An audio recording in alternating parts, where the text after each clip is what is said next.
ಇದ್ದಾರ ಅದರದೆಲ್ಲ ಸಬ್ಜೆಕ್ಟ್ಗಳು ಒಂದು ಅಧ್ಯಕ್ಷರಿಗೆ ಅನ್ನೋದು ನಾಲೆಜ್ ಆಗ್ತದೆ. ಸೊ ಎಲ್ಲ ಮಾಡಿಕೊಡ್ತೀವಿ ಅಂತ ಹೇಳಿ ಒಂದೆರಡು ಮಾತು ಹೇಳಿ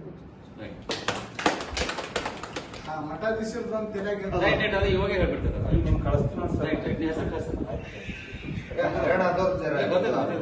ಒಬ್ಬ ಮಠಾಧೀಶ ಬಂದ್ರೆ 100 ಮಂದಿ ರೈತರು ಬಂದ 1000 ರೈತರು ಬಂದಂಗ ಸರ್ 1000 ರೈತರು ಬಂದಂಗ ಸರ್ ನಾನು ನಿನ್ನೆ ಹೇಳ್ಯಾರ ನಿಮ್ಮ ನನಗೆ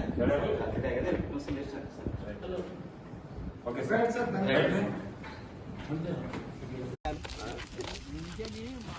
ನಮ್ಮಲ್ಲಿ ದೊಡ್ಡ ದೊಡ್ಡ ಟ್ರ್ಯಾಕ್ಟರ್ ಕಳ್ಯಾಕ್ ಹಚ್ಬೇಕಾದ್ರು ಅವ್ರು ಸುಮ್ಮನೆ ಮನೆ ಮುಂದಿದ್ರೆ ಕಿರಾಣ ಲೇಬರ್ ಇಲ್ರಿ ಟ್ರ್ಯಾಕ್ಟರ್ ನಾವು ಕೊಡ್ತೇವೆ.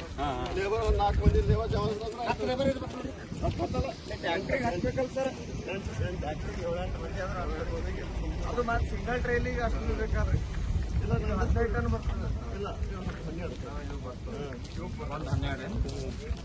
12 ಬರ್ತದೆ. ಏನು ನೀವು ಹಾಕ್ಬೇಕಲ್ಲ ಈ ಸಲ ನಾವು ಅದೊಂದು ವ್ಯವಸ್ಥೆ ಮಾಡ್ತೀರಿ. ಒಂದು 4